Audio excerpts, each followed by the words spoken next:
Sir final ಆಗಿ ಒಂದು big boss before Dhruvanth ಅಥವಾ ಚರಿತ್ ಬಾಳಪ್ಪ ಅವ್ರ ಲೈಫ್ ಸ್ಟೈಲೇ ಬೇರೆ ಇತ್ತು. ಈಗ ಬಿಗ್ ಬಾಸ್ ಆದಮೇಲೆ ಅದರ ಒಂದು ಲೈಫ್ ಸ್ಟೈಲ್ ಚೇಂಜ್ ಆಗಿದೆ ಅಂತ ನನಗೆ ಅನಿಸ್ತಾ ಇದೆ ಮೋಸ್ಟ್ಲಿ. ಒಟ್ಟಾರೆ ಕೊನೆದಾಗಿ ಏನು ಹೇಳ್ತೀರಾ ಸರ್, ಬಿಗ್ ಬಾಸ್ ಮುಗಿಸ್ಕೊಂಡು ಕೊನೆದಾಗಿ? ಕೊನೆಯದಾಗಿ ನಾನು ಏನು ಹೇಳಕ್ಕೆ ಇಷ್ಟಪಡ್ತೀನಂತೆ ಅಂದರೆ, ನನಗೆ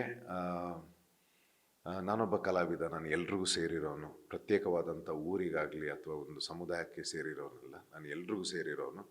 ಸೊ ಇದನ್ನು ಹೊರತುಪಡಿಸಿ ನನಗೆ ಯಾರೆಲ್ಲ ಪ್ರೀತಿ ಕೊಟ್ಟಿದ್ದೀರಾ, ನಾನು ತುಂಬ ತುಂಬ ತುಂಬ ತುಂಬ ಅವರಿಗೆ ಕೋಟಿ ಕೋಟಿ ಧನ್ಯವಾದಗಳನ್ನು ಹೇಳ್ತಾ ಇದ್ದೀನಿ.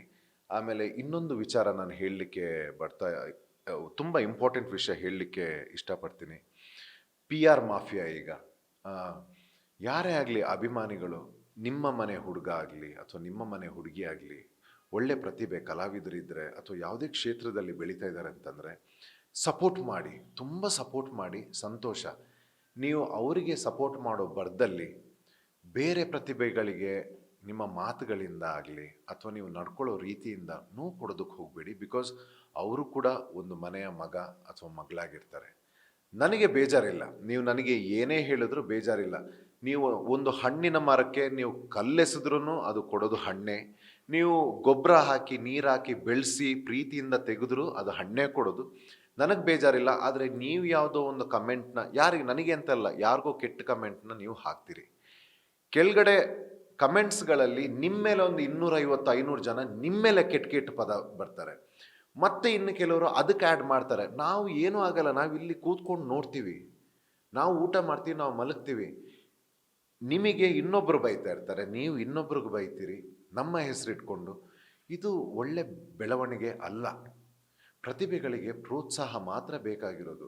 ಪ್ರೋತ್ಸಾಹ ಮಾಡೋಕ್ಕಾಗದೇ ಇದ್ದರೆ ದಯವಿಟ್ಟು ನಮ್ಮ ಸ್ಯಾಡಿಸಮ್ನ ತೋರಿಸೋದು ಬೇಡ.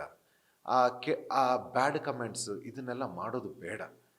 ಇಷ್ಟೇ ನಾನು ರಿಕ್ವೆಸ್ಟ್ ಮಾಡ್ಕೊಳ್ತೀನಿ, ಯಾರೇ ಆಗಿರಲಿ. ಅದು ನಾನು ಅಂತಲ್ಲ, ಯಾರೇ ಆಗಿರಲಿ. ಕಿಚ್ಚ ಸರ್ನು ಬಿಟ್ಟಿಲ್ಲ ಅಂತೆ, ಅವ್ರ ಬಗ್ಗೆನೂ ಕೂಡ ನಾನು ಕೇಳ್ಪಟ್ಟೆ, ಅವ್ರಿಗೆ ತುಂಬ ನೋವು ಮಾಡಿದ್ದಾರೆ ಅಂತ. Kichcha sir, Badshah Kichcha sir season ಚಪ್ಪಾಳೆ ಅದ್ರ ವಿಷಯದಲ್ಲಿ ಬಾದ್ಶಾ ಕಿಚ್ಚ ಸರ್ ಯಾರು ಗೊತ್ತಾ? ಮತ್ತು ಅವ್ರ ಬಗ್ಗೆ ಕಮೆಂಟ್ಸ್ ಮಾಡ್ತಾ ಇದ್ದೀರಿ. ಒಂದು ಚೂರು ಯೋಚನೆ ಮಾಡಿ, ಕರ್ನಾಟಕದ ಕನ್ನಡ ಸಿನಿಮಾ ಇಂಡಸ್ಟ್ರಿಗೆ ಅವರ ಕೊಡುಗೆ ಏನು? ಕನ್ನಡ ಜನತೆಗಳಿಗೆ ಎಂಟರ್ಟೈನ್ಮೆಂಟ್ ಅಂತ ಬಂದಾಗ ಅವರ ಕೊಡುಗೆ ಏನು? ಕರ್ನಾಟಕ ಜನತೆ ಕಷ್ಟದಲ್ಲಿದ್ದಾಗ ಅವರ ಕೊಡುಗೆ ಏನು? ಎಷ್ಟು ನಮ್ಮ ಕೋವಿಡ್ ಟೈಮಲ್ಲಿ, ಈ ಟೈಮಲ್ಲಿ ಅವರೆಲ್ಲ ಮಾಡಿರೋ ಸಪೋರ್ಟ್ ಏನು? ನೀವು ಸ್ವಲ್ಪ ಕಮೆಂಟ್ ಮಾಡಬೇಕಾದ್ರೆ ಯಾರ ಬಗ್ಗೆನೂ ಸ್ವಲ್ಪ ಯೋಚನೆ ಮಾಡಿ. ಕಿಚ್ಚ ಸರ್ ಸಾಮಾನ್ಯ ವ್ಯಕ್ತಿ ಅಲ್ಲ. ಈ ನಮ್ಮ ಕರ್ನಾಟಕಕ್ಕೆ ಅವರ ಕೊಡುಗೆ ಇಡೀ ದೇಶ ನೋಡಿದೆ.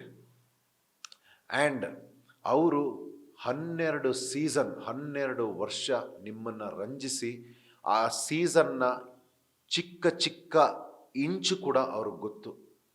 ಅವ್ರು ಏನಾದರೂ, ಅವರಾಗಲಿ ಆ ಶೋ ಆಗಲಿ ಯಾರ ಮೇಲೇನಾದರೂ ಏನಾದರೂ ಒಂದು ನಿರ್ಧಾರ ತಗೊಳ್ಳುತ್ತೆ ಅಂತಂದರೆ ಅದು 12 ವರ್ಷದ ಕಂಪ್ಲೀಟ್ ಡೇಟಾ. ಅದ್ರ ಮೇಲೆ ಯಾವುದೇ ಪಾರ್ಶಾಲಿಟಿ ಆಗಲಿ, ಯಾವುದೇ ಇದಿಲ್ಲ. ಕಿಚ್ಚ ಸರ್ ಅವ್ರು ಇರೋದೇ ಜನಗಳಿಗೋಸ್ಕರ, ಈ ವಾಹಿನಿ ಇರೋದು ಜನಗಳಿಗೋಸ್ಕರ. ನಿಮಗೇನು ಇಷ್ಟನೋ ಅದನ್ನೇ ಕೊಡೋದಕ್ಕೆ ಅವರ ಪ್ರಯತ್ನ ಇರುತ್ತೆ. ಅದನ್ನು ದಾಟಿ ವೈಯಕ್ತಿಕವಾಗಿ ನೀವು ಎಕ್ಸ್ಪೆಕ್ಟೇ ಮಾಡಬೇಡಿ ಅವರಿಂದ. ಸೊ ಹಾಗಾಗಿ ನಾನು ಇಡೀ ಜನತೆ ಕೇಳೋದು, ದಯವಿಟ್ಟು ಪ್ರೋತ್ಸಾಹ ಮಾಡಿ. ನಿಮ್ಮ ಪ್ರೋತ್ಸಾಹ ಇನ್ನೊಬ್ಬರಿಗೆ ಅದು ಒಳ್ಳೆ ಆರೋಗ್ಯಕರವಾದ ಬೆಳವಣಿಗೆ ಅಲ್ಲ. ಯಾಕಂದರೆ ನಾಳೆ ನಿಮ್ಮ ಮಕ್ಕಳು ಕೂಡ ಯಾವುದಾದ್ರೂ ಒಂದು ಕ್ಷೇತ್ರದಲ್ಲಿ ಸಾಧನೆ ಮಾಡಬೇಕಾದ್ರೆ ಅದು ನಿಮ್ಮ ಮಕ್ಕಳಿಗೆ ವಾಪಸ್ ಆಗಬಾರ್ದು. ಇಷ್ಟೇ.